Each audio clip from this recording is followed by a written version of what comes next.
আচ্ছা, আমার স্ক্রিন দেখতেছেন? জি স্যার। আমরা হচ্ছে এই লাস্ট ক্লাসে ট্রাফিক স্পিড স্টাডির একটা ম্যাথ দেখছিলাম, যে কোন একটা জায়গায় মেইনটেনেন্স কাজ করার আগে স্পট স্পিডের কিছু এভারেজ ভ্যালু ছিল, মানে এভারেজ ভ্যালু দেওয়া ছিল স্পট স্পিডের, আর মেইনটেনেন্স কাজের পরে স্পট স্পিডের এভারেজ ভ্যালু আমাদেরকে দেওয়া ছিল। তো দুইটার মধ্যে সিগনিফিকেন্ট কোনো পার্থক্য আছে কিনা, বা একটা মেইনটেনেন্স কাজ করার পরে কোনো একটা জায়গায় স্পট স্পিডের সিগনিফিকেন্ট কোনো ইমপ্রুভমেন্ট হয়েছে কিনা আমরা হচ্ছে জেড টেস্ট করে এটা মানে হাইপোথিসিস টেস্ট করছিলাম। নাল হাইপোথিসিস ছিল কি ইমপ্রুভমেন্ট হয়েছে, অল্টারনেট ছিল কি সিগনিফিকেন্ট ইমপ্রুভমেন্ট হয় নাই। তো এই ম্যাথটা আশা করি গত ক্লাসে বুঝতে পারছেন। আজকে শুরু করতেছি যে ট্রাফিক ডিলে স্টাডি। এটা কি জিনিস? ডিলে স্টাডি কিছুই না, এটা হচ্ছে স্পিড স্টাডিরই আরেকটা ভার্সন বা আরেকটা ফরম্যাটও বলতে পারেন, যে এটাও এক ধরনের ট্রাফিক স্পিড স্টাডি। যে ট্রাফিক ডিলে স্টাডি হচ্ছে it is a modified form of this spot study. ঠিক আছে? আচ্ছা, একটু জুম করলে কি আবার? আচ্ছা, এবার ঠিক আছে মনে হয়। আহ,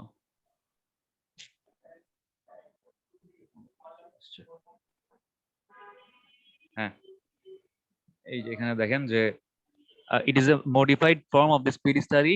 ইট measures the average journey time. মানে হচ্ছে আমরা ডিলে স্টাডির মাধ্যমে একজন ট্রাভেলারের বা একজন মানুষের এক জায়গা থেকে আরেক জায়গায় যাইতে টোটাল যে টাইমটা লাগছে, টোটাল জার্নি টাইম, তার মানে এই জার্নি টাইমের মধ্যে সে যদি রাস্তায় কোনো কারণে থামে, মনে করেন কারো ইচ্ছা হইলো আমি রাস্তার পাশে দাঁড়ায় দোকান থেকে একটু কিছু কিনে খাবো, বা একটু রাস্তার পাশে দাঁড়ায় একটু রেস্ট নিব, তাহলে এই যে সে মানে মুভিং অবস্থায় আছে এবং সে স্টপ অবস্থায় আছে, তার টোটাল টাইমের যে এভারেজ, এই এভারেজ টাইমটাকে বলা হচ্ছে গিয়ে traffic delay delay study. Suppose একজন মানুষ যাত্রা শুরু করছে কান্দিরবাড় থেকে, সে আসবে হচ্ছে গিয়ে বায়ুস্টে। তো কান্দিরবাড় থেকে বায়ুস্টে আসতে সে মনে করেন প্রথম 2 কিলোমিটার কোনো প্রবলেম ফেস করে নাই, সে 2 কিলোমিটার খুব আরামসে আসছে। বাট এরপরের 2 কিলোমিটার মনে করেন সে খুব মানে জ্যামের মধ্যে পড়ছে, একটু থামছে, আবার একটু আগাইছে। এরপরের 3 কিলোমিটার মনে করেন সে আবার নর্মালি আসছে। আবার এরপরের 1 কিলোমিটার মনে করেন সে একটু জ্যামের মধ্যে বসেছিল অনেকক্ষণ। তো এই যে সে কিছুটা সময় খুব নর্মালি মুভ করতে পারতেছে, আবার কিছুটা সময় জ্যামের মধ্যে বসে থাকতেছে, আবার কিছুটা সময় নর্মালি মুভ করতে পারতেছে, আবার কিছুটা সময় জ্যামের মধ্যে বসে থাকতেছে। তার এই বিভিন্ন টাইম গুলার এভারেজ করে আমরা তার এভারেজ যে জার্নি টাইমটা পাবো, এটাই হচ্ছে কি এভারেজ জার্নি টাইম। ঠিক আছে? মানে এই জার্নি টাইমটা হচ্ছে আসলে স্টপ অ্যান্ড গো সিচুয়েশন। মানে সে যখন ট্রাভেল করতেছে ওই টাইমটাও আসবে, আবার সে যখন কোনো একটা জ্যামের মধ্যে বা কনজেশনের মধ্যে মানে বসে থাকা লাগতেছে, তার সে সামনে আগাইতে পারতেছে না, ওই টাইমটাও আসবে। তো টোটাল টাইমটার এভারেজটাই হচ্ছে কি আমার journey time, average journey time. তো ট্রাফিক ডিলে স্টাডির উদ্দেশ্য কি? To find out the location, causes and duration of the delay and কনজেশন। মানে কোন জায়গাগুলোতে আমার বেশি এরকম মানে ভেহিকেল গুলা ডিলের ফেস করতেছে, তাদের দেরি হচ্ছে ট্রাভেল করতে, এটার কারণগুলা কি এবং কতক্ষণ দেরি হচ্ছে, এই জিনিসগুলা বের করা হচ্ছে ট্রাফিক ডিলে স্টাডির মেইন উদ্দেশ্য। To prescribe the remedial measure of congestion, এবং এই কনজেশন বা ট্রাফিক জ্যাম দূর করতে হইলে কি পদক্ষেপ নেওয়া যেতে পারে, এটা বের করাটা বা এটা সলিউশনটা ফাইন্ড করাটা হচ্ছে কি ট্রাফিক ডিলে স্টাডির আরেকটা উদ্দেশ্য। To assess the quality efficiency of road network. আচ্ছা, একটা জায়গায় মনে করেন এই যে এটা কান্দিরবার, এটা হচ্ছে বায়ুস। তো কান্দিরবার থেকে বায়ুসটা আসার সাপোজ এদিকে মনে করেন আরো কিছু জায়গা আছে, পোদ্দার বাজার বিশ্ব রোড আছে এদিকে, এদিকে মনে করেন গোমতী নদীর পার আছে। তো এই প্রত্যেকটা লোকেশনে আমার তো বিভিন্ন রোড নেটওয়ার্ক আছে। একটা রাস্তা মনে করেন এভাবে গেছে, একটা রাস্তা এভাবে আসছে, কান্দিরবার থেকে গোমতী নদীর পার একটা রাস্তা এভাবে আসছে, পোদ্দার বাজার থেকে গোমতী নদীর পার একটা রাস্তা মনে করেন এভাবে আসছে, গোমতী নদীর পার থেকে একটা রাস্তা বায়ুসটা আসছে এভাবে, আবার মনে করেন কান্দিরবার থেকে একটা রাস্তা বায়ুসটা আসছে এইভাবে। এই যে টোটাল যে রোড নেটওয়ার্ক, এই রোড নেটওয়ার্কটা আসলে কতটা ইফিসিয়েন্ট বা এটার আসলে কোয়ালিটি কেমন, এটা কি আসলে ট্রাফিক ডিমান্ড গুলাকে ঠিক মতো ফুলফিল করতে পারতেছে, নাকি এই road network traffic demand fulfil করার জন্য সাফিসিয়েন্ট না, এই রোড নেটওয়ার্কের কারণে কনজেশন ক্রিয়েট হচ্ছে। আমার আরেকটা বাইপাস রোড থাকলে কান্দিরপাট থেকে এই বায়ুসটা হচ্ছে এরকম, যদি একটা বাইপাস রোড থাকতো, অলরেডি একটা বাইপাস রোড আপনি চিন্তা করতে পারেন, এটা যে কান্দিরপাট থেকে পোদ্দার বাজার হয়ে বায়ুস, এটা একটা বাইপাস রোড চিন্তা করতে পারেন। মানে মেইন রোডটাকে বাইপাস করে আমি আরেকটা রাস্তা ইউজ করে বায়ুসটা আসতে পারতেছি, এটা একটা বাইপাস রোড। কিন্তু মনে করেন যে এই এক্সিস্টিং রোড গুলাও বা এক্সিস্টিং রোড নেটওয়ার্কও আমার ট্রাফিক ডিমান্ডকে ফুলফিল করার জন্য এনাফ না। তো সেই ক্ষেত্রে আমি যদি আরেকটা এডিশনাল রুট বা এডিশনাল রাস্তা দিতে পারতাম, যে রাস্তাটা হচ্ছে কান্দিরপাট থেকে আমাকে সরাসরি মানে এই এক্সিস্টিং রোড নেটওয়ার্ককে হ্যাম্পার না করে বাইরে দিয়ে একটা রাস্তা থাকতো, যেটা ইউজ করলে মানুষজন খুব ইজিলি কান্দিরপাট থেকে বায়ুস্টে উইদাউট এনি কনজেশন বা উইদাউট এনি ডিলে ফেস করা ছাড়াই তাদের গন্তব্যস্থলে পৌঁছাইতে পারতো। তো এটা এসেস করা, মানে এটা হচ্ছে বের করা যে আসলে আমাদের এরকম কোনো এক্সট্রা ফ্যাসিলিটি দরকার আছে কিনা ট্রাফিক ডিলে বা কনজেশন কমানোর জন্য। তারপরের উদ্দেশ্যটা কি, যে for economic evaluation of improvement measure. আচ্ছা, আমি মনে করেন এক্সিস্টিং ট্রাফিক জ্যাম বা কনজেশন কমানোর জন্য বিভিন্ন ধরনের ইমপ্রুভমেন্ট টেকনিক বা ইমপ্রুভমেন্ট মেজার নিতে পারি। আমি একটা ফ্লাইওভার করতে পারি, মনে করেন যে কান্দিরপাড় থেকে বায়ুস পর্যন্ত বিশাল একটা ফ্লাইওভার করে দিলাম, এটা একটা মানে ইমপ্রুভমেন্ট মেজার হইতে পারে। আমি একটা বাইপাস রোড করলাম, এটা একটা ইমপ্রুভমেন্ট মেজার হইতে পারে। আমি কান্দিরপাড় থেকে বায়ুস পর্যন্ত মাটির নিচে দিয়ে একটা ট্রেনের ব্যবস্থা, একটা মেট্রো রেলের ব্যবস্থা করলাম, বা একটা মাস র্যাপিড ট্রানজিট এমআরটির ব্যবস্থা করলাম, এটা একটা ইমপ্রুভমেন্ট মেজার হইতে পারে। তো আমার কাছে তাহলে সলিউশন কয়টা? তিনটা। আমি কি করলাম, একটা হচ্ছে কান্দিরপাড় থেকে বায়ুস পর্যন্ত একটা ফ্লাইওভার করতে পারি, মানে এগুলো সবই মানে কি বলবো অ্যাজাম্পশন যে করতে পারি, মানে আমি জাস্ট বোঝানোর জন্য কিছু এক্সাম্পল দিচ্ছি আর কি। কান্দিরপাড় থেকে বায়ুস পর্যন্ত এত বড় ফ্লাইওভার তো আসলে করা সম্ভব না, তারপর বোঝানোর জন্য বলতেছি। তারপর মনে করেন যে 2 নম্বর সলিউশনটা কি ছিল, যে আমি একটা বাইপাস রোড করতে পারি কান্দিরপাড় থেকে বায়ুস পর্যন্ত। আর 3 নম্বর সলিউশনটা কি ছিল, যে আমি একটা মাটির নিচ দিয়ে একটা পাতাল ট্রেন, যে মানে ইন্ডিয়াতে আছে বাংলাদেশে তেমন একটা নাই, আমি একটা পাতাল ট্রেন করতে পারি। তো এই তিনটা সলিউশনের মধ্যে সবচেয়ে ফিজিবল কোনটা, মানে ইকোনমিক্যালি কস্টিং কোনটাতে কম পড়বে কিন্তু ট্রাফিক ডিমান্ড সবচাইতে ভালো ফুলফিল করতে পারবে, মানে এই তিনটার মধ্যে তিনটা সলিউশন তো আমি করতে পারবো না, এই তিনটা হচ্ছে অপশন যে আমি কোন অপশনটাতে যাইতে পারি। তো এই তিনটার মধ্যে কোনটা বেস্ট ফিজিবল সলিউশন ইকোনমিক্যালি এবং হচ্ছে প্র্যাকটিক্যালি সবকিছু চিন্তা ভাবনা করে এখান থেকে একটা চুজ করা হবে, যে হয় আমি ফ্লাইওভার করব, নাহলে আমি বাইপাস রোড করে দিব, নাহলে আমি পাতাল ট্রেনের ব্যবস্থা করে দিব। তো for economic evaluation of improvement measure এই ট্রাফিক ডিলে স্টাডিটা করা হয়, যে কোন সলিউশনটাতে আমার ট্রাফিক ডিলে বা ট্রাফিক কনজেশন সবচাইতে মিনিমাইজ হবে বা কমে যাবে, ওই সলিউশনটাই আমাকে চুজ করতে হবে। Two evaluate the performance of particular measure, মানে হচ্ছে এই যে আমি ফ্লাইওভার করব চিন্তা করতেছি, বা এই যে আমি বাইপাস রোড করব চিন্তা করতেছি, বা এই যে আমি পাতাল ট্রেন করে দিব চিন্তা করতেছি, এই প্রত্যেকটাই তো একটা আলাদা আলাদা পার্টিকুলার ব্যবস্থা বা পার্টিকুলার মেজার। আমি যেই ব্যবস্থাটা ফাইনালাইজ করতেছি যে আমি এটাই করব, এইটা আসলে কেমন পারফর্ম করবে ভবিষ্যতে, তার পারফরমেন্স কেমন হবে, সে কি আমার ট্রাফিক ডিমান্ড ফুলফিল করতে পারবে, সে কি ট্রাফিক ডিলে বা কনজেশন কমাইতে পারবে, এই জিনিসগুলা ইভালুয়েট করা হচ্ছে আমার ট্রাফিক ডিলে স্টাডির আরেকটা উদ্দেশ্য। আর লাস্টের উদ্দেশ্যটা কি বা লাস্টের অবজেক্টিভটা কি, for travel demand management route guidance. এটার মানে হচ্ছে আমার একটা রাস্তা, এই যে বললাম যে একটা রোড নেটওয়ার্ক আছে, যে এভাবে আসতে পারেন আপনি কান্দিরপাড় থেকে বায়ুস্টে, এভাবে আসতে পারেন। আচ্ছা আমি একটু একটা ছবি আঁকি, এটা হচ্ছে কান্দিরপাড়, এটা হচ্ছে বায়ুস্ট, আমি চাইলে এই রাস্তাটা ইউজ করে আসতে পারি, এটা মনে করেন রুট 1। আমি চাইলে এটাও ইউজ করে আসতে পারি, এটা হচ্ছে রুট 2। আমি চাইলে এই রাস্তাটাও ইউজ করে আসতে পারি, এটা হচ্ছে রুট 3। তো এই তিনটা রুটের মধ্যে কিভাবে ট্রাফিক গুলা বন্টন হইলে বা কিভাবে মানে আপনার ট্রাফিকের ভলিউমটা ডিস্ট্রিবিউট হইলে, মনে করেন কান্দিরপাড় থেকে বায়ুস্টে প্রত্যেকদিন 1000 গাড়ি আসে, এই 1000 গাড়ির কতগুলা 1 নাম্বার রুট দিয়ে আসবে, কতগুলা 2 নাম্বার রুট দিয়ে যাবে, কতগুলা 3 নাম্বার রুট দিয়ে যাবে, এই ডিস্ট্রিবিউশনটা যদি আমি ঠিকমতো করতে পারি, তাহলে কি আমি তিনটা রোডেই বা তিনটা রুটেই ট্রাফিক কনজেশন বা ডিলে মিনিমাইজ করতে পারবো। তাহলে কিভাবে এদেরকে ডিস্ট্রিবিউট করা উচিত বা কোন রুটটা দিয়ে একটা পার্টিকুলার ভেহিকেল যাবে তাকে কিভাবে গাইডেন্স দেওয়া উচিত, এই ট্রাভেল ডিমান্ড গুলা ম্যানেজ করা এবং ডিস্ট্রিবিউট করাও কি ট্রাফিক ডিলে স্টাডির আরেকটা অন্যতম অবজেক্টিভ বা উদ্দেশ্য। এতটুকু বুঝতে পারছেন? জি স্যার। আচ্ছা, জিনিসগুলা কি কঠিন মনে হচ্ছে? না স্যার। আচ্ছা, এবার দেখেন যে কজেস অফ ডিলে, মানে একটা রাস্তায় কনজেশন বা ডিলে কি কি কারণে হইতে পারে।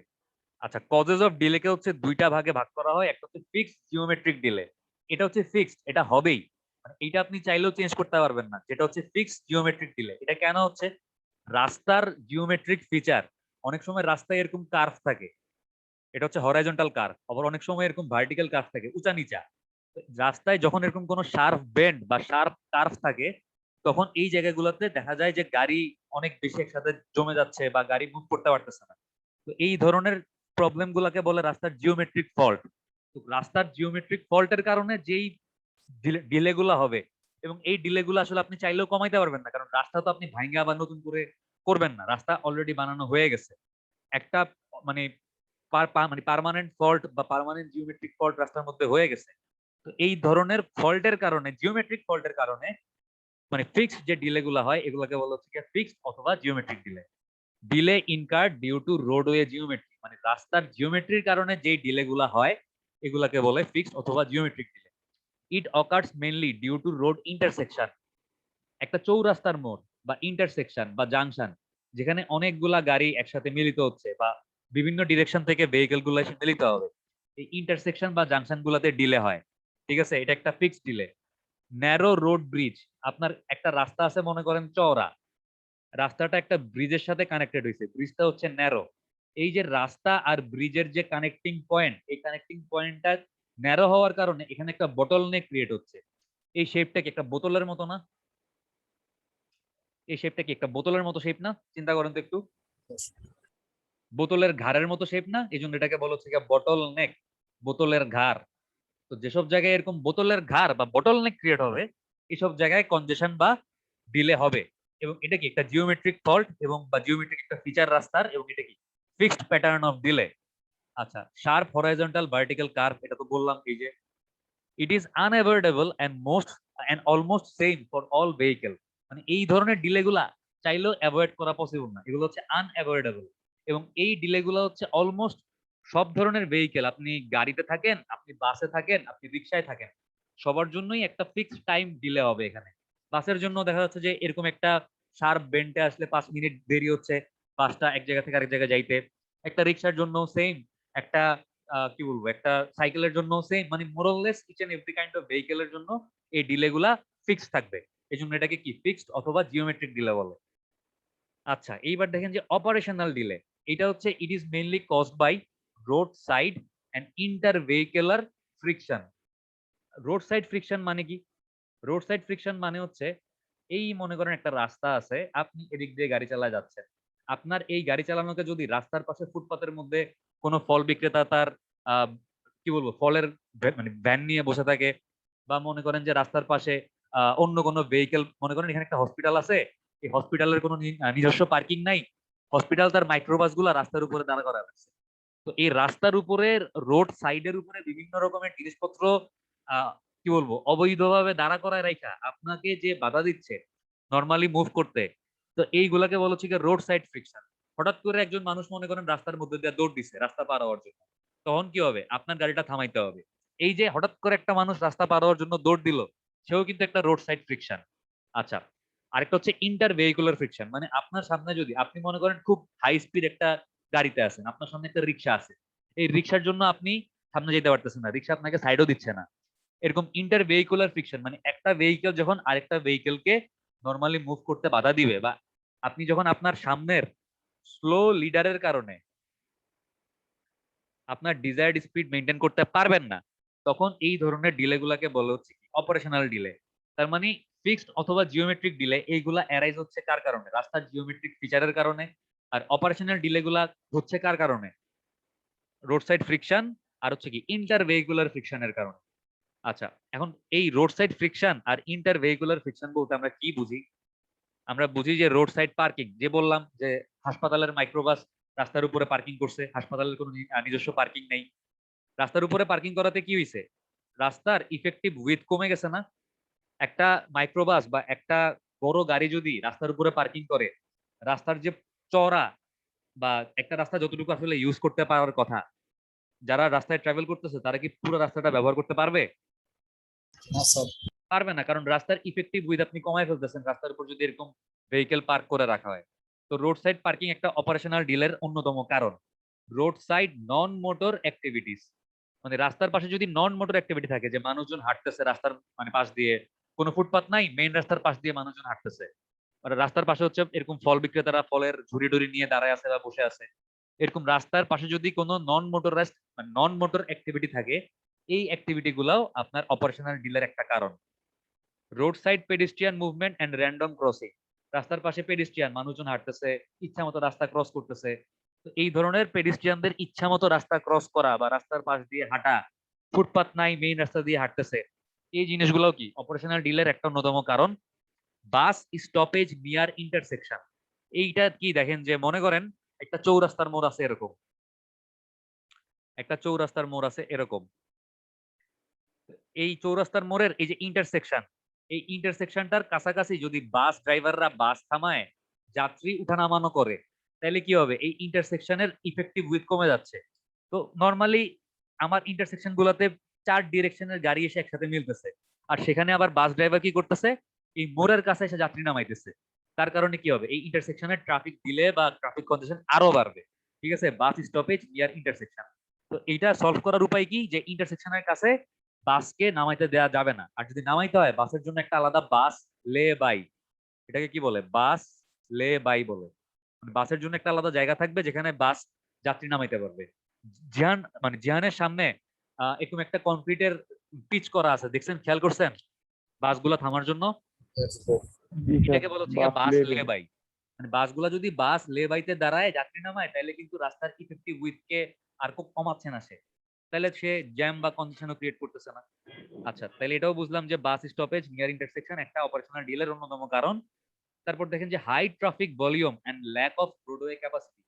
কোন রাস্তায় যদি ট্রাফিকের ভলিউম অনেক বেশি থাকে কিন্তু রাস্তার ক্যাপাসিটি যদি কম থাকে, তাহলে আপনি মনে করেন আপনি একজন মানুষ, আপনি খাইতে পারবেন 2 প্লেট ভাত, আপনার ক্যাপাসিটি হচ্ছে কত, 2 প্লেট। আমি যদি আপনাকে জোর করে 5 প্লেট খাওয়াই, কি হবে, আপনার বমি হয়ে যাবে না, আপনি অসুস্থ হয়ে যাবেন না? ব্যাপারটা এরকম, একটা রাস্তার ক্যাপাসিটি হচ্ছে 200টা গাড়ি সে ধরতে পারে, আর 200 গাড়ি ওই রাস্তা দিয়ে মুভ করতে পারে। ওইখানে যদি একসাথে 1000 গাড়ি চলে আসে, তাহলে কি অবশ্যই ট্রাফিক জ্যাম বা কনজেশন ক্রিয়েট হবে। এটাও আমাদের অপারেশনাল ডিলের একটা অন্যতম কারণ, যে high traffic volume and lack of roadway capacity. মানে ট্রাফিকের ভলিউম বেশি কিন্তু রাস্তার ক্যাপাসিটি কম, তাহলে কি হবে, এই যে মানে মানুষের ক্ষেত্রে যদি ক্যাপাসিটি থেকে বেশি খাওয়াইতে যাই তাহলে বমি হবে, রাস্তার ক্ষেত্রে কি হবে, ট্রাফিক জ্যাম বা কনজেশন ক্রিয়েট হবে।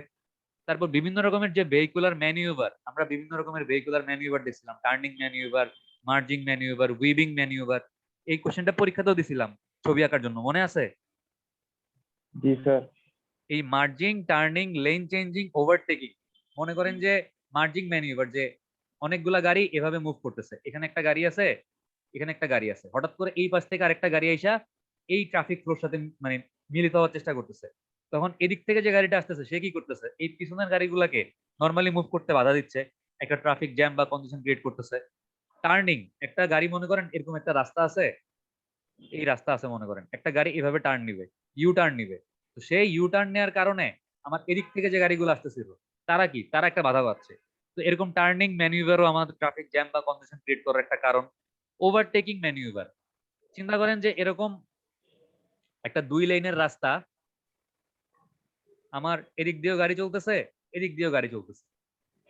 এখন দেখা যাচ্ছে যে এক ভদ্রলোক চিন্তা করলো যে সে এই জায়গায় আছে, সে হচ্ছে এই সামনের গাড়িটাকে ওভারটেক করে এই জায়গায় আসবে। তো সে ওভারটেক করতে হলে কি করবে, সে প্রথমে লেনটা চেঞ্জ করে এই লেনে আসবে, এই লেনে এসে তারপর ওভারটেক করে সে আবার তার জায়গায় ফেরত আসবে। তো সে যখন ওভারটেক করার জন্য লেন চেঞ্জ করতেছে, তখন এই পিছনের গাড়িগুলো বাধা পাচ্ছে না। জি স্যার। তো লেন চেঞ্জিং ম্যানিউভারও আমার একটা, বা ওভারটেকিং ম্যানিউভারও কি ট্রাফিক কনজেশন বা ট্রাফিক ডিলে ক্রিয়েট করার অন্যতম কারণ। আর হচ্ছে উইভিং ম্যানিউভার, উইভিং কি বলছিলাম, একটা ওয়েভের মতো মুভ করা, ঠিক আছে।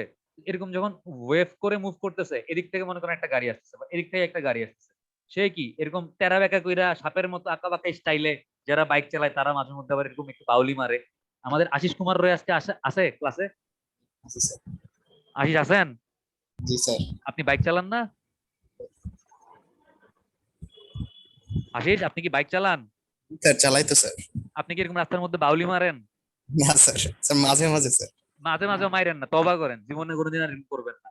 আর অবশ্যই কি রাস্তায় বাইক চালানোর সময় যত সেফটি গিয়ার টিয়ার আছে, হেলমেট টেলমেট ভালো মতো পইরা একদম আস্তে আস্তে গাড়ি চালাবেন, ঠিক আছে?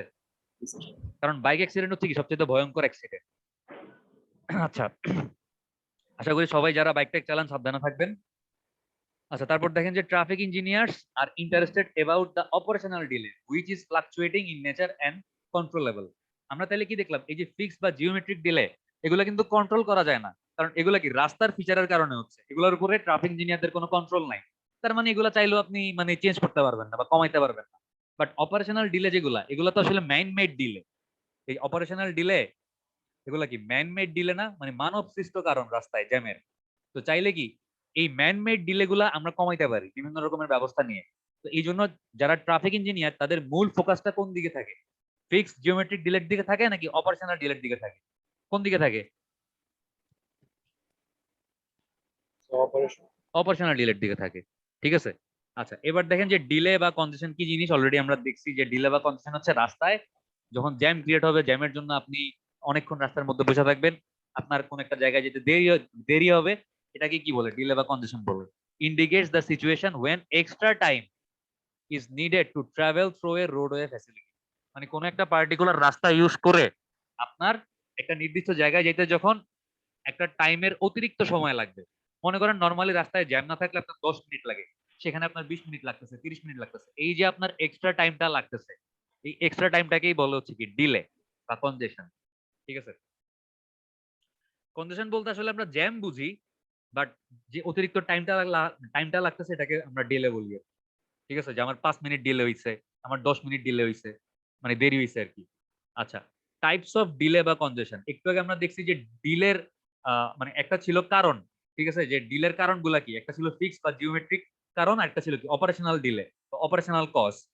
এখন আমরা দেখবো যে ডিলে আসলে কয় রকম হয়। ডিলে হচ্ছে মেইনলি দুই রকম হয়, একটা হচ্ছে নন রিকারেন্ট ডিলে, একটা হচ্ছে recurrent delay. Non recurrent delay গুলা কিরকম, এগুলো হচ্ছে আনপ্রেডিক্টেবল। ঠিক আছে, which is unpredictable in nature and occurs due to the following random event. মনে করেন রাস্তায় হঠাৎ করে কোনো একটা জ্যাম ক্রিয়েট হইলো, যেটা আসলে হওয়ার কথা না। যেমন বিশ্ব ইজতেমার সময় উত্তরার ওইদিকে তুরাগ নদীর ওইদিকে হঠাৎ করে গাড়ি ঘোড়ার মানে অনেক বেশি ডিলে বা জ্যাম ক্রিয়েট হয় না? জি স্যার। এটা কি, এটা একটা আনপ্রেডিক্টেবল ডিলে, এটা কিন্তু সারা বছর থাকে না। ঠিক আছে, এটা হচ্ছে একটা পার্টিকুলার ধর্মীয় উৎসব, মুসলমানদের একটা অনেক বড় উৎসব বা একটা অনেক বড় ধর্মীয় অনুষ্ঠান। তো এই মানে এরকম মনে করেন বিজয় দিবস বা বাংলাদেশে মনে করেন ওয়ার্ল্ড কাপ হচ্ছে, বাংলাদেশে যদি ওয়ার্ল্ড কাপ হয় তাহলে মিরপুরের ওইদিকে যেদিন বাংলাদেশের খেলা থাকবে বা বড় দলগুলোর খেলা থাকবে, হঠাৎ করে একটা এরকম ডিলে বা রাস্তার মধ্যে একটা জ্যাম, ট্রাফিক জ্যাম ক্রিয়েট হবে না? এই ধরনের আনপ্রেডিক্টেবল ডিলে গুলাকে বলা হচ্ছে গিয়ে নন রিকারেন্ট ডিলে। ঠিক আছে, তো নন রিকারেন্ট ডিলে গুলা কেন হইতে পারে? Flow breakdown at peak period make shock wave which আরে এটা কাজ করে না কেন আবার? আরে which quickly amplify and propagate to downstream। মানে হচ্ছে সাপোজ এই একটা রাস্তার এই জায়গাটাতে মনে করেন একটা সাপোজ ধর্মীয় উৎসব চলতেছে, মানুষজন মনে করেন যে এখানে রাস্তা ব্লক করে কোন একটা প্রোগ্রাম করতেছে। ঠিক ঠিক আছে, বা মনে করেন যে এখানে একটা সমাবেশ হচ্ছে, এই যে আমাদের বড় বড় রাজনৈতিক দলগুলা সমাবেশ করে না, একটা সমাবেশ হচ্ছে। তো এই সমাবেশের কারণে এই জায়গাটাতে মনে করেন যে অনেক ট্রাফিক জ্যাম ক্রিয়েট হচ্ছে। ঠিক আছে, জ্যাম মনে করেন এখানে অনেক বেশি, বাট এই সাইডটাতে মনে করেন তেমন একটা জ্যাম নাই। তো যেদিকে জ্যাম বেশি এটাকে বলা হচ্ছে আপ স্ট্রিম, আর যেদিকে জ্যাম কম পিছনের দিকে এটাকে বলা হচ্ছে ডাউন স্ট্রিম। বাট যদি একবার কোনো কারণে জ্যাম লাগে, এই জ্যামটা আপ স্ট্রিম থেকে আস্তে আস্তে প্রোপাগেট করতে করতে বা সামনের দিকে আগাইতে আগাইতে আগাইতে আগাইতে কি পিছনের দিকে আসে না, ডাউন স্ট্রিমের দিকে আসে, মানে জ্যামটা আস্তে আস্তে লম্বা হইতে থাকে। তো এই ধরনের মানে ফ্লো ব্রেকডাউন, মানে হঠাৎ করে পিক পিরিয়ডে অনেক বেশি গাড়ি চলে আসছে একটা জায়গায়, শক ওয়েভ ক্রিয়েট হয়েছে। শক ওয়েভ মানে কি, এই যে একটা জায়গায় জ্যাম ক্রিয়েট হয়েছে, জ্যামটা আস্তে আস্তে পিছনের দিকে প্রোপাগেট হচ্ছে। তো এই ধরনের, এবং এগুলা কি খুব তাড়াতাড়ি অ্যাম্পলিফাই হয়, মানে বাড়ে। মানে জ্যামটা মনে করেন যে 1 মিনিট আগে এই জায়গায় ছিল, এটা 5 মিনিট পর হচ্ছে এই জায়গায় মানে এতটুকু পর্যন্ত জ্যাম হয়ে গেছে, পুরো রাস্তা ব্লক হয়ে গেছে। তো এইটা হচ্ছে কি নন রিকারেন্ট ডিলে। তারপর অ্যাক্সিডেন্ট, যদি রাস্তায় কোনো একটা অ্যাক্সিডেন্ট হয়, হঠাৎ করে একটা অ্যাক্সিডেন্ট হয়েছে, আনপ্রেডিক্টেবল সিচুয়েশন, মানে অ্যাক্সিডেন্ট যে হবে এটা তো কেউ আগে মানে ভবিষ্যৎবাণী করতে পারে নাই। একটা অ্যাক্সিডেন্ট হলো, রাস্তায় এরকম ডিলে ক্রিয়েট হয়, এটা একটা non recurrent delay. Special event, sports, national event, এই যে বললাম মানে মনে করেন বিশ্বকাপ হচ্ছে বাংলাদেশে, বা ন্যাশনাল জাতীয় কোনো উৎসব, বিজয় দিবস, 26শে মার্চ, এই ধরনের কারণে যদি রাস্তা ব্লক করে প্রোগ্রাম হয় বা রাস্তার মধ্যে সমাবেশ হয়, তাহলেও কি এরকম নন রিকারেন্ট ডিলে গুলো হইতে পারে। আরেকটা হচ্ছে সিগন্যাল ম্যাল ফাংশন। রাস্তায় যে ট্রাফিক সিগন্যাল আছে, এই সিগন্যাল তো ফিক্সড, যে 5 মিনিট সবুজ বাতি জ্বলবে, 10 মিনিট লাল বাতি জ্বলবে, 2 মিনিট হলুদ বাতি জ্বলবে। এই সিগন্যাল যদি ম্যাল ফাংশন করে, দেখা যাচ্ছে যে যে টাইম গুলো আপনি সেট করছিলেন টাইম গুলো উল্টাপাল্টা হয়ে গেছে। আমার লাল বাতি 15 মিনিট ধরে জ্বলতেছে, যেখানে লাল বাতি দেওয়া ছিল 5 মিনিট। তাহলে কি হবে, রাস্তায় বিশাল একটা জ্যাম বা একটা ডিলে ক্রিয়েট হবে। বোঝা গেছে? কথা কি ক্লিয়ার? জি স্যার। আচ্ছা, তাহলে নন রিকারেন্ট ডিলে গুলা কি বললাম, আনপ্রেডিক্টেবল। আর রিকারেন্ট ডিলে গুলা কি, রিকারেন্ট ডিলে হচ্ছে প্রতিদিন একটা নির্দিষ্ট সময়ে একটা নির্দিষ্ট রাস্তায় যদি এরকম ট্রাফিক জ্যাম লাগে, সকালবেলা মনে করেন এটা হচ্ছে কান্দিরপাড়, এটা হচ্ছে বায়ুস। আমি জানি যে সকালবেলা মানুষজন কান্দিরপাড় থেকে বায়ুসে আসে, মানে অফিসে যায়, তার মানে এই কান্দিরপাড় থেকে বায়ুসের এই রাস্তাটাতে অনেক জ্যাম থাকে, এটা প্রত্যেকদিন সকালবেলায় থাকে। আবার প্রত্যেকদিন বিকেলবেলা যখন অফিস থেকে মানুষজন বাসায় ব্যাক করে, বায়ুস থেকে কান্দিরপাড়ে ব্যাক করে, তখনও রাস্তাটাতে জ্যাম থাকে। তো এগুলাকে বলা হচ্ছে রিকারেন্ট ডিলে, যেগুলো হচ্ছে ফিক্সড ডিলে, মানে যেগুলো হচ্ছে আনপ্রেডিক্টেবল না, যেগুলোকে প্রিডিক্ট করা যায়। আমি আজকে মনে করেন বাসায় বসে আছি, আমি জানি যে কালকে যদি আমি মিরপুর থেকে সকালবেলা মতিঝিল যাই, আমাকে অনেক জ্যাম ফেস করতে হবে, কারণ সকালবেলা ট্রাফিকের পিক আওয়ারে ট্রাফিকের ভলিউম অনেক বেশি থাকে। যেগুলো আমি আগের থেকে টের পাচ্ছি বা আগের থেকে বুঝতে পারতেছি এরকম একটা জ্যাম হইতে পারে, এই ধরনের ডিলে গুলাকে বলে কি রিকারেন্ট ডিলে বলে, হুইচ অকার্স পিরিয়ডিক্যালি, মানে একটা নির্দিষ্ট সময় পর পর হয়, এট পার্টিকুলার লোকেশন, একটা নির্দিষ্ট জায়গায় and particular time of day, একটা নির্দিষ্ট সময়ে। সকালবেলা যখন রাস্তায় মানে অফিসগামী মানুষজন বেশি থাকে, বিকালবেলা যখন অফিস থেকে বেশি মানুষ বাসায় আসে, ঠিক আছে। Daily morning evening peak period, ওই সকালবেলা যখন মানুষজন অফিসে যায় বা স্কুলে যায় বাচ্চারা, এটা একটা পিক পিরিয়ড। আবার বিকেলবেলা যখন স্কুল ছুটি হয় মানুষজন অফিস থেকে বাসায় ফেরত আসে, এটা হচ্ছে ইভিনিং পিক পিরিয়ড। এই পিক পিরিয়ড গুলাতে congestion due to rush commuter movement. Commuter traffic কাকে বলে কে বলতে পারবেন? এটা পড়াইছি। কমিউটার রোড কাকে বলে পড়াইছি। অল পারপোজ রোড কাকে বলে পড়াইছি। বিভিন্ন টাইপের রোডের ক্লাসিফিকেশন পড়ানোর সময় কারো কি মনে আছে যে what is commuter road, what is all purpose road? মনে আছে? স্যার অল পারপাস যে কোনো সব কাজে ব্যবহার হবে স্যার। অল পারপোজ রোডটা হচ্ছে যারা স্কুলে যায়, যারা অফিসে আসে, যারা শপিং করতে মার্কেটে যায়, যারা সব স্কুলে সময় যায় বা ব্যবহার অফিসে আসে তারা তো রেগুলার আসে, তাদের ট্রাভেলটা হচ্ছে রেগুলার। বাট যারা মার্কেটে যাচ্ছে শপিং করতে তারা তো আর প্রত্যেকদিন মার্কেটে যায় না। তারা হয়তো মানে হঠাৎ হঠাৎ মাসে একবার বা 2 মাসে একবার মার্কেটে যাচ্ছে বা সপ্তাহে একবার যাচ্ছে। বাট মানে সব কাজেই যখন একটা রোড ইউজ হবে, মার্কেটে যাওয়ার জন্য ইউজ হবে, অফিসে যাওয়ার জন্য ইউজ হবে, স্কুলে যাওয়ার জন্য ইউজ হবে, ওই রোডটাকে বলা হচ্ছে অল পারপোজ রোড। আর কমিউটার রোড হচ্ছে ওই রাস্তা যে রাস্তাটা কেবলমাত্র প্রত্যেকদিন যারা অফিসে যায় বা প্রত্যেকদিন যারা স্কুলে যায়, মানে যারা ডেইলি ট্রাভেলার, তারা যখন হচ্ছে একটা রোড ইউজ করবে শুধুমাত্র তাদের জন্য একটা ডেডিকেটেড রোড থাকবে, এই রোডটাকে বলা হচ্ছে কমিউটার রোড। ঠিক আছে। এই কমিউটার রোডে কিন্তু সব ধরনের ভেহিকেল বা সব ধরনের ট্রাভেল যারা করতেছে তারা আসতে পারবে। স্যার আচ্ছা যে বলেন। সময় মানুষ বাড়িতে টাড়িতে যায় তখন যে জ্যাম হ্যাঁ, লাগে এটা ওইগুলো। তাহলে নন রিকারেন্ট ডিলে। এটা তো, এটাকে আপনি আবার রিকারেন্টও বলতে পারেন কারণ প্রত্যেক বছর একবার করে লাগতেছে এটা। ঠিক আছে, এটা একটা পিরিয়ডিক মানে একটা পিরিয়ড মেনটেন করতেছে না যে এক বছর পর পর, একটা নির্দিষ্ট সময় মেনটেন করতেছে, একটা পর্যায়কাল মেনটেন করতেছে। ঠিক আছে, এটাকে আপনি আসলে নন রিকারেন্ট, এটাকে আপনি রিকারেন্ট ডিলে বলতে পারেন কারণ এটা তো আগের থেকে প্রেডিক্ট করা পসিবল যে আমার ঈদের সময় মানুষজন বাড়িতে যাবে, একটা জ্যাম রাস্তার মধ্যে লাগবে, তাই না? জি স্যার। তো এটা আসলে রিকারেন্ট ডিলের মধ্যে আপনি ফালাইতে পারেন। আচ্ছা, congestion other than peak period on all purpose roads due to increase flow level, মানে অল পারপোজ রোডে যখন কোনো কারণে ট্রাফিকের ভলিউম বেড়ে যাবে, মানে পিক পিরিয়ড বাদে অন্য সময়গুলোতে। পিক পিরিয়ড কখন? সকাল 8টা থেকে 10টা মনে করেন যখন মানুষজন অফিসে যায়। আর ইভিনিং পিক পিরিয়ড কখন? বিকাল 4টা থেকে 6টা পর্যন্ত বা 5টা থেকে 6টা পর্যন্ত যখন অফিস ছুটি হয়, এটা আরেকটা পিক পিরিয়ড। তো এই পিক পিরিয়ড গুলাতে যদি আমার মানে অল পারপোজ রোডে ট্রাফিক জ্যাম লাগে তাহলে এটাও কাইন্ড অফ রিকারেন্ট। ঠিক আছে। আচ্ছা, স্যার স্পেশাল ইভেন্টস স্যার তাহলে স্যার রিকারেন্ট হওয়ার কথা না? বুঝি নাই। স্যার স্পেশাল ইভেন্টে স্যার যে ডিলে হয় হ্যাঁ, স্যার ওগুলো স্যার রিকারেন্ট হওয়ার কথা না? স্পেশাল ইভেন্ট গুলা রিকারেন্ট না। মানে স্পেশাল ইভেন্ট গুলাকে কি বললাম আমরা?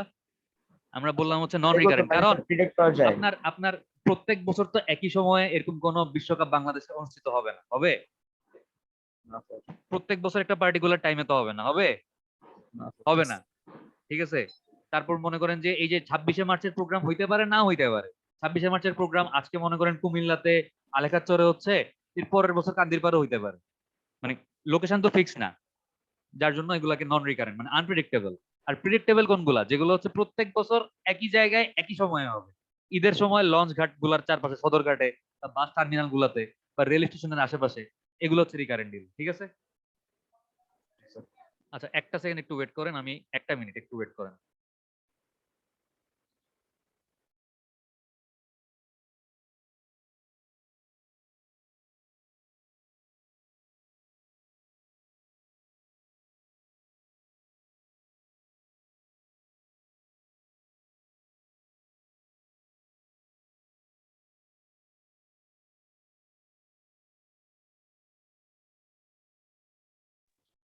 আচ্ছা, আমার কথা শোনা যাচ্ছে?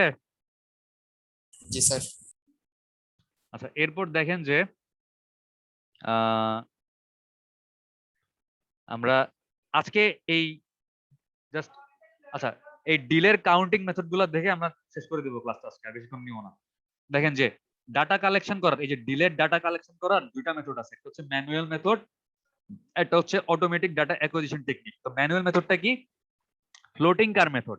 আপনি চিন্তা করতেছেন যে আমার কান্দিরপাড় থেকে বায়ুসটা আসতে কি পরিমাণ স্যার ডিলে আপনার হয়, কথা এটা আমি আসতেছে না। বুঝি নাই, কিছু বলতেছেন? কেউ কিছু বলছেন? আমার কথা শোনা যাচ্ছে? জি স্যার, কথা শোনা যাচ্ছে স্যার। আচ্ছা, কান্দিরপাড় থেকে বায়ুতে আসতে রাস্তায় কি পরিমাণ ডিলে হয় এটা আমি বের করতে যাচ্ছি। তো আমি কি করতে পারি, আমি নিজে মানে গাড়ি ড্রাইভ করে বা কোন একটা মানে কোন একটা গাড়িতে করে কান্দিরপাড় থেকে বায়ুতে আসতে পারি, এবং আমি আমার এবারে জার্নি টাইম কতক্ষণ লাগতেছে, নর্মাল সিচুয়েশনে কতক্ষণ লাগে, আর রাস্তায় যদি কনজেশন বা জ্যাম থাকে তখন কতক্ষণ লাগে, আমি কম্পেয়ার করে বুঝতে পারি যে আসলে আমার ডিলেটা কতক্ষণ লাগতেছে। এটাকে বলে ফ্লোটিং কার মেথড। আমি নিজেই হচ্ছে গিয়া কান্দিরপাড় থেকে বায়ুতে আসলাম। আর আরেকটা হচ্ছে র্যান্ডম কার সিলেকশন মেথড। মানে আমি র্যান্ডমলি কোন একটা পার্টিকুলার গাড়ি দেখলাম, মানে কান্দিরপাড় থেকে মনে করেন কান্দিরপাড়ে তো অনেক গাড়ি থাকে, তো পার্টিকুলার কোন একটা গাড়ি যখন কান্দিরপাড় থেকে যাত্রা শুরু করতেছে, আমি ওই গাড়িটার লাইসেন্স প্লেটের নাম্বারটা মানে নোট ডাউন করলাম। নোট ডাউন করে বায়ুষ্ঠের কাছাকাছি মনে করেন আমার আরেকজন পার্টনার আছে, আমি তাকে বলে দিলাম যে অমুক গাড়ি তোমার সামনে দিয়ে মানে তোমাকে কখন ক্রস করবে বা বায়ুষ্ঠে কখন পৌঁছাবে তুমি টাইমটা নোট ডাউন করবা। তা আমি মনে করেন কান্দিরপাড় থেকে যখন গাড়িটা যাত্রা শুরু করলো আমি নোট ডাউন করলাম 11টা 10।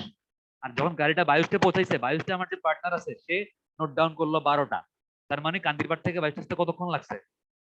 50 মিনিট। 50 মিনিট। তো এইভাবে করে র্যান্ডমলি যে কোনো একটা ভেহিকল সিলেক্ট করে ওই ভেহিকলটার স্টার্টিং টাইম আর কান্দির পাড়ে গিয়ে কখন পৌঁছাচ্ছে, সরি বাইশটা গিয়ে কত মানে কখন পৌঁছাচ্ছে, এন্ডিং টাইম, এই দুইটা টাইম থেকেও আপনি তার ডিলেটা বাইর করে ফেলতে পারবেন। এটাকে বলে র্যান্ডম কার্ড সিলেকশন মেথড। আচ্ছা, এই ডিলেট ডাটা কাউন্ট করার ম্যানুয়াল মেথড গুলো বুঝলাম, কিছু অটোমেটিক মেথডও আছে যে ডিলেট ডাটা মানে বের করার বা ডিলেট ডাটা হচ্ছে গিয়া কালেক্ট করার। অটোমেটিক মেথড গুলা কি কি? Based on roadway occupancy rate, presence inductive loop detector. রাস্তার মধ্যে হচ্ছে বিভিন্ন লুপ বা ডিটেক্টর লাগানো থাকে, ঠিক আছে? এগুলোর উপর দিয়ে কতগুলা গাড়ি যাচ্ছে বা মানে এই আমার পার্টিকুলার একটা সময়ে রাস্তার এই সেকশনটাতে কতগুলা গাড়ি আছে, এই গাড়ির সংখ্যাগুলো থেকে আমি বুঝতে পারি যে আসলে গাড়িগুলোকে ডিলে ফেস করতেছে নাকি করতেছে না। যদি গাড়ির সংখ্যা কম থাকে, মনে করেন 5 মিনিট ধরে এই জায়গায় 50টা গাড়ি আছে, তার মানে বুঝতেছে কি 5 মিনিট ধরে যেহেতু 50টা গাড়ি এখানে বসে আছে, তার মানে রাস্তায় ডিলে হচ্ছে। আর যদি দেখতাম যে না 5 মিনিট ধরে কোনো সময় 2টা গাড়ি আছে, কোনো সময় 10টা আছে, কোনো সময় 15টা আছে, গাড়ির ভলিউম চেঞ্জ হচ্ছে, তাইলে কি বুঝতাম যে ডিলে হচ্ছে না, গাড়িগুলো আসতেছে কিন্তু তারা আবার এখান থেকে চলে যেতে পারতেছে, এখানে আটকায় থাকতেছে না। তারপর based on vehicle speed, radar device, ultrasound, infrared beam. ভেহিকেলের স্পিড, আপনি ওই যে স্পিড গান বা রাডারের সাহায্যে ভেহিকেল গুলার স্পিড আপনি বের করতে পারেন। রাডারের রে হচ্ছে গাড়ির মধ্যে গিয়ে পড়বে, আবার প্রতিফলিত হয়ে ফেরত আসবে, এবং এটা থেকে আপনি গাড়ির স্পিড বের করতে পারবেন। তো এরকম স্পিড গুলা থেকে আপনি বুঝতে পারবেন যে গাড়িগুলো আসলে ডিলে ফেস করতেছে নাকি করতেছে না। বেসড অন ট্রাভেল টাইম, মানে একটা লোকেশন থেকে আরেকটা লোকেশনে ট্রাভেল করতে কি পরিমাণ ট্রাভেল টাইম লাগতেছে, এটার উপর বেস করে আপনি ডিলে মেজার করতে পারবেন। কেমনে? 2 consecutive CCTV with machine vision license plate reader। মানে একটু আগে কি বললাম, আপনি কান্দিরপাড়া দাঁড়ায় থাকবেন, গাড়ির লাইসেন্স প্লেটটার নাম্বারটা আপনি লিখবেন, আর বায়ুসটা আপনার আরেকটা পার্টনার দাঁড়ায় থাকবে, সেই গাড়িটা যখন পৌঁছাবে তখন সে নাম্বারটার সাথে মিলায় টাইমটা লিখবে। বাট এটা যদি আপনি অটোমেটিক করতে চান, এখানে হচ্ছে আপনি একটা সিসিটিভি ক্যামেরা লাগাই দিচ্ছেন। এই ক্যামেরাটা হচ্ছে কি এই গাড়ির লাইসেন্স প্লেটের ছবিটা তুলে অটোমেটিক মেশিন ভিশন ইউজ করে লাইসেন্স প্লেটের নাম্বারটা সে এক্সট্রাক্ট করতে পারে, মানে কোনো মানুষের সাহায্য লাগে না। আবার এখানেও একটা সিসিটিভি ক্যামেরা আছে, সেও কি করতে পারে, বিভিন্ন গাড়ির লাইসেন্স প্লেট গুলা ম্যাচ করে এক্সট্রাক্ট করে নাম্বার গুলো মিলাইতে পারে। তো যখন দুইটা লাইসেন্স প্লেট এই সিসিটিভি 1 আর 2 তে ম্যাচ করবে 11টার সময়, এখানে মনে করেন লাইসেন্স প্লেট কুমিল্লা মেট্রো বা চট্টগ্রাম মেট্রো 1 1 1 1 1 এরকম একটা নাম্বার সে পাইছে। আবার 12টার সময় বায়ুতে যে সিসিটিভিটা আছে সে হচ্ছে এরকম ঢাকা মেট্রো বা চট্টগ্রাম মেট্রো 1 1 1 এরকম একটা লাইসেন্স প্লেটের নাম্বার পাইছে। তাইলেই তো যখন লাইসেন্স প্লেট গুলো ম্যাচ করবে, এটার সাথে এটা যখন ম্যাচ করতেছে, তখনই তো বুঝতেছে কি যে এই গাড়িটা এখান থেকে যাত্রা শুরু করে 50 মিনিট পরে বায়ুতে পৌঁছেছে। এটা আসলে কি কোনো মানুষের হেল্প লাগতেছে না, অটোমেটিক মেশিন ভিশন ইউজ করে মানে সে বুঝতে পারতেছে তার কতক্ষণ লাগতেছে। 2 gantries with microwave transmitter in vehicle electromagnetic card tag system। Same সিসিটিভির জায়গায় কি থাকবে, গ্যান্ট্রি থাকবে। গ্যান্ট্রি গুলা কি করবে, গ্যান্ট্রির মধ্যে একটা ডিভাইস থাকবে, যে ডিভাইসটা হচ্ছে গাড়ির মধ্যে একটা কার্ড থাকবে, এই যে এই ডেবিট কার্ড বা ক্রেডিট কার্ডের মতো, ওই কার্ডের মধ্যে একটা সেন্সর থাকবে, ওই সেন্সরটাকে ট্যাগ করতে পারবে। মানে গাড়িটা যখন এই এই এই এই স্টেশনটাতে আসছে, তখন তখন হচ্ছে একবার কাউন্ট করবে, আবার গাড়িটা যখন এই স্টেশনটাতে আসছে তখন আরেকবার ট্র্যাক করবে। ঠিক আছে, ওই কাইন্ড অফ সিসিটিভি মেথডের মতোই। আর based on in vehicle tachometer and GPS antenna, মানে গাড়ির মধ্যে যদি জিপিএস থাকে আর আপনার এই স্টেশনগুলোতে যদি জিপিএস থাকে, তাহলে তো আপনি জিপিএস ট্র্যাকার ইউজ করে বুঝতে পারবেন যে গাড়িটা কখন এই জায়গায় আছে, কখন এই জায়গায় আছে। ওইখান থেকে আপনি কি ডিলে বাইর করে ফেলতে পারবেন। বোঝা গেছে কথা? জি স্যার। ওকে, আজকে আর 10টা মিনিট একটু ক্লাস নেই, তাহলে হচ্ছে আমাদের আরেকটা টপিক শেষ হয়ে যাবে। নিব? জি স্যার, নেন স্যার। ওকে। আজকে ছোট্ট একটা টপিক পড়বো, সেটা হচ্ছে ওডি সার্ভে। ওডি সার্ভে মানে কি? ওডি সার্ভে মানে হচ্ছে অরিজিন ডেস্টিনেশন সার্ভে। দেখেন, আমরা যে ট্রাফিক ভলিউম স্টাডি পড়ছিলাম, আপনাদের মনে আছে?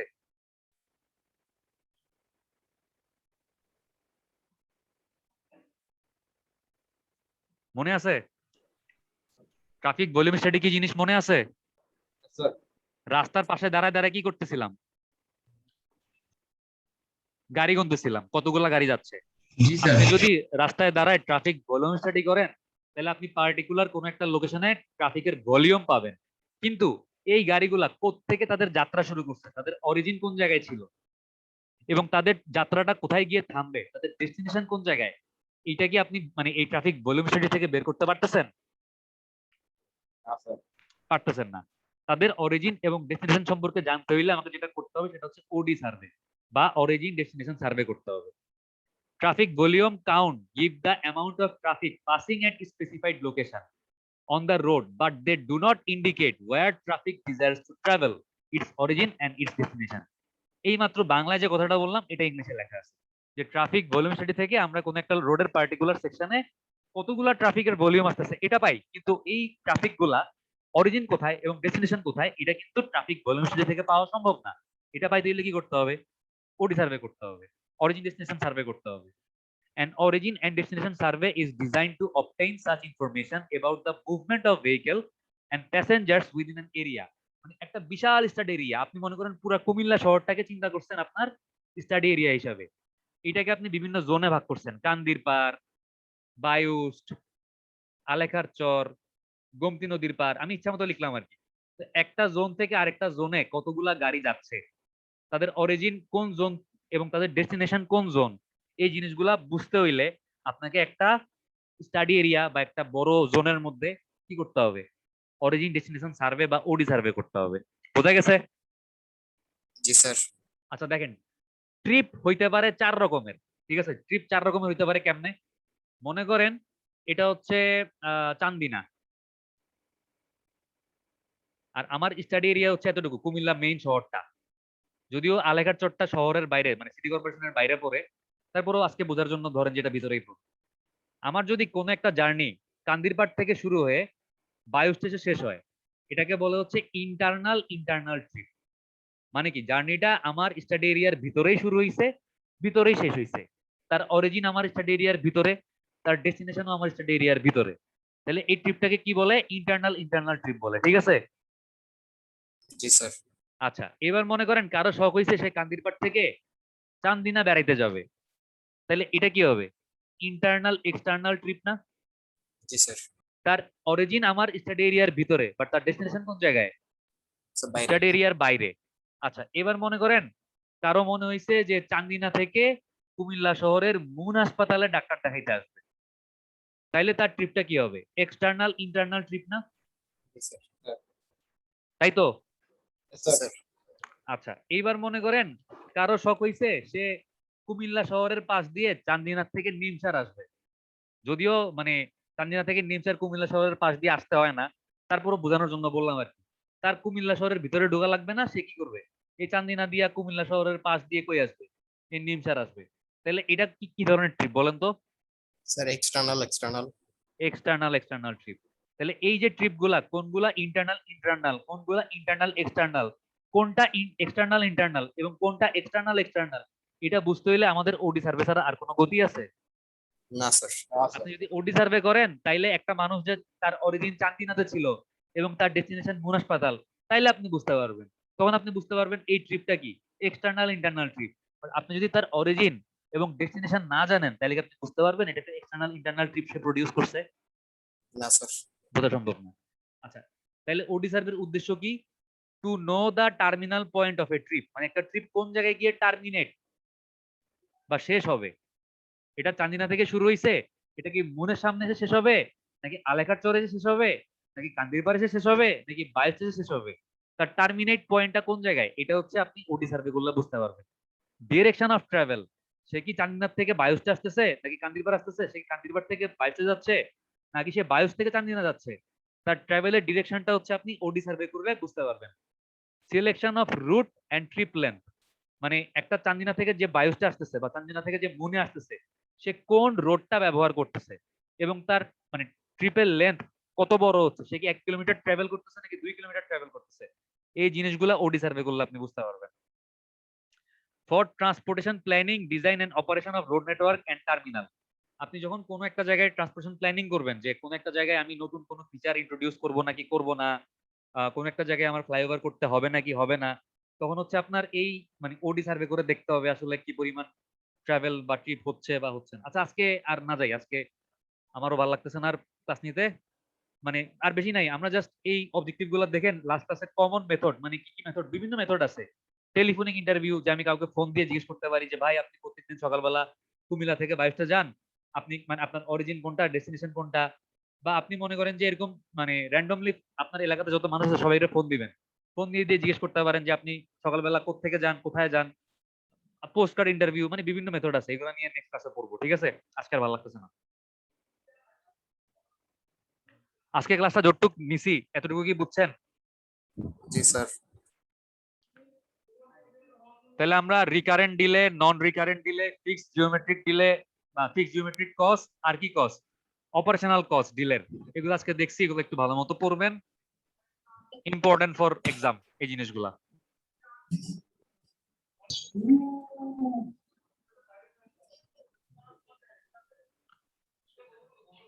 রোল নাম্বার 1 কি আছেন?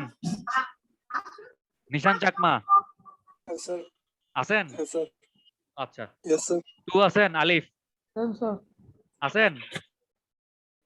আলিফ মাহমুদ ও তো আছে। আচ্ছা যাই হোক, কথা শোনা যায় না, রেকর্ডিংটা বন্ধ করি।